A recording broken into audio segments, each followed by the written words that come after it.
Yeah. Yeah, yeah, yeah. Alright, good morning mga step bro. What's up? So, it's another video. So, kung bago ka lang sa video ko, make sure to subscribe and hit the notification bell for more videos and for more updates regarding with our Click 125i. So, as you can see guys, eto na yung in-unbox natin.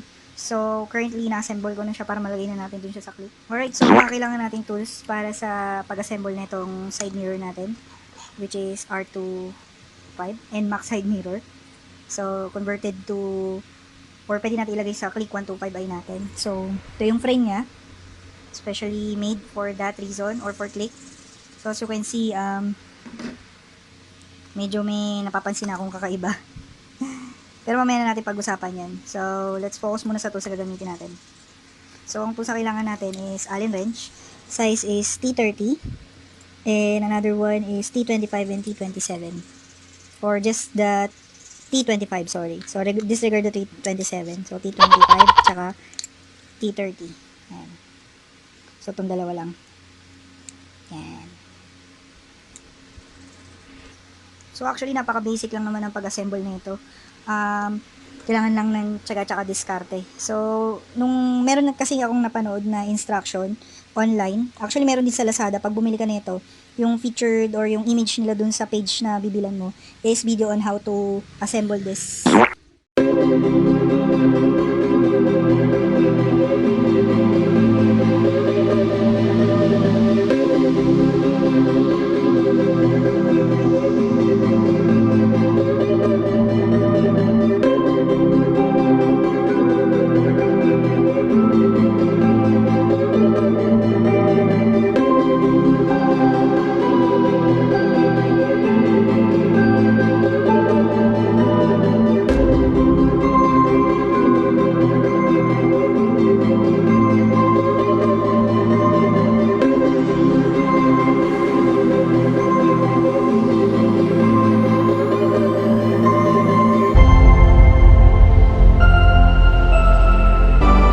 Visor and side mirror cover, diba? Or side mirror ng NMAX. So, masasabi ko lang first impression, maganda. Pero, like what I've said dun sa unboxing natin, so, I tried to put some of the bolts tsaka nuts. Tapos makikita nyo naman mga kuys, nakita nyo na yung paint chipping. Masyado talagang labas. So, ibig sabihin, konting gasgas lang talaga. Tanggal talaga yung pintura niya. Oh. So, ingat na lang tayo sa part na yun. Or better yet, kung may extra budget kayo, I would suggest na pinturahan nyo ng mas doble para sure tayo na walang problema. Kasi I think na pag tumagal na arawan na ulanan, may possibility to na kalawangin. Malaki ang possibility niya na kalawangin as I can see. Hindi naman siya stainless, steel lang talaga siya. So, yan. So, one thing that I've noticed before tayo mag-proceed dun sa pag-assemble, which is I did earlier, napansin ko medyo parang tabingi. Ako lang ba nakakita nito kasi parang hindi siya pantay, di ba? Pero pag nilalagay ko naman siya dun sa click, okay naman siya. I tried to put it dun sa old click natin, which is the 2019 version. So, okay naman siya. Pero ngayon parang napapansin ko ngayon parang baloktot niya. Ewan ko ako lang to. Pero kayo na lang ang mag-check tsaka dumiskarte. Actually, easy fix lang naman to. Pwede naman to papokpok eh.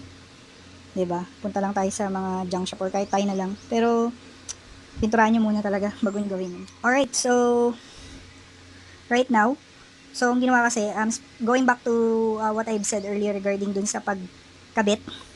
So, nakita ko dun sa video ng Lazada on how they assemble it. First, ang ginagawa nila, nilalagay muna nila tong frame or yung bracket para dun sa windshield or visor tsaka dun sa side mirror bago nila ilagay lahat. So, I tried it, pero for me it's not working. So, I tried a different approach. So, ang ginawa ko muna is, inassemble ko muna siya. Tapos, tsaka, ang gagawin ko na lang huli is, ilalagay ko na lang yung bracket niya after I assemble it. So, now, ang kulang na lang is yung visor niya. I straight ahead and proceed with assembling with the side mirror. So, napaka-basic lang naman. Kailangan yung mga nuts niya. So, make sure lang na may grip para walang kalog. Yan. So, dito nyo gagamitin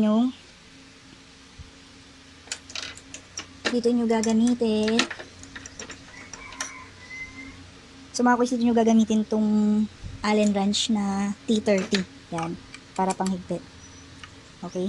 So, the moment, sobrang tight niya, walang problema. So, easy fix, walang issue. Okay ako doon. Okay?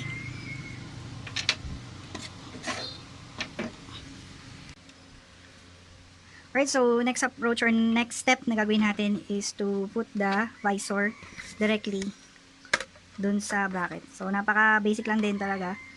Actually, no-brainer nga to eh. Pero better yet, mas sure or mas better na check the instruction. So, the tools that I need for this one is P25. Yan. So, pakita ko lang sa inyo yung screws na. Yan. Ito lang yung kasama.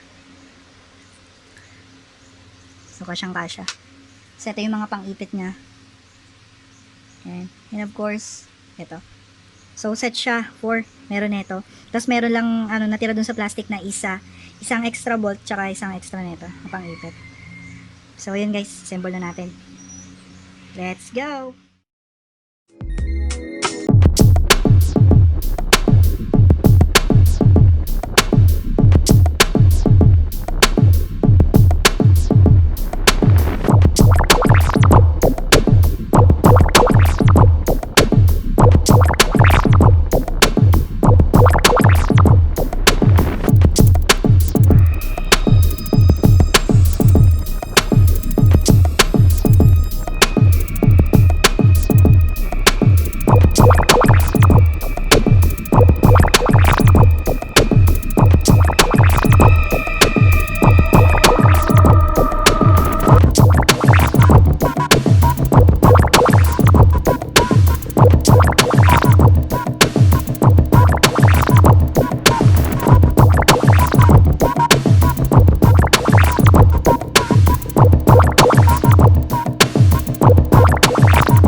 So, yun na mga kuys. Ito na yung finished product.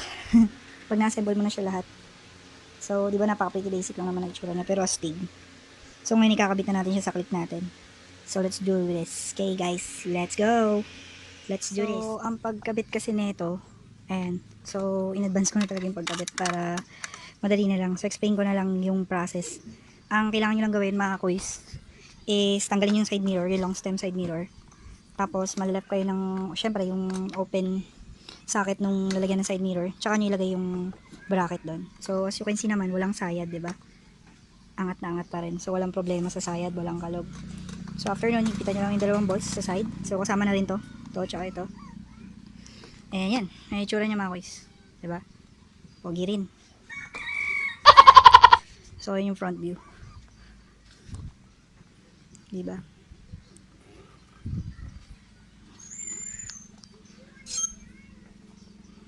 So, kung meron lang ako improve dito mga kuys, ang gusto ko talaga is parang itong wheel visor na to is covered talaga yung front. Ito, para wala to. Itong side na to. Pero that's necessary for the design kasi nga, para walang sayad. Pero I think kung may mabibili na mas malaking visor, I think mas okay yun. Kung ganun. Na mas mahaba siya, para mas cover, mas astig tingnan. Kasi pag malayo or first impression or first na looks kagad pag malayo is kitang-kita mo na parang pinatong lang talaga siya. So, visible pa rin yung blue. So, parang nakangiting alien, no? Ako lang ba nakakita nito? Dalawang mata. Yung bibig niya. Yan.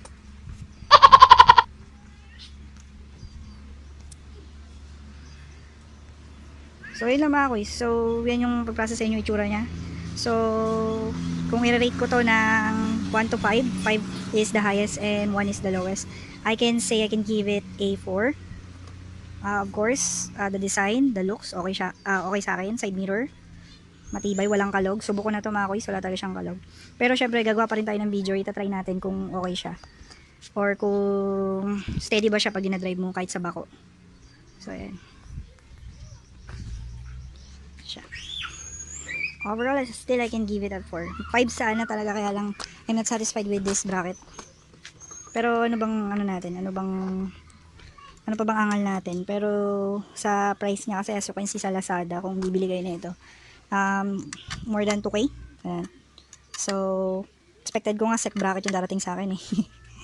So, yun, final touch na lang, higpitan lang. Make sure na walang loose na nuts and bolts para sure tayo na wala tagang kalog. Wala taga kayo ma-experience na kalog. Pa nagpatakbo kayo. Ayan.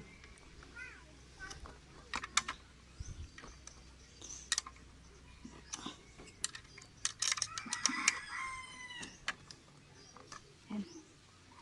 Okay. So, yun lang for our side mirror and visor review for Click 125i. So, hanggang dito na lang guys. Don't forget to subscribe and ring the notification bell for my next video. Next natin itatakal, of course, alam nyo na. Ito naman. Click Raven bracket. Tsaka, syempre, yung top box natin. So, for now, yun muna. Peace out. Ride safe mga kuys. Bye!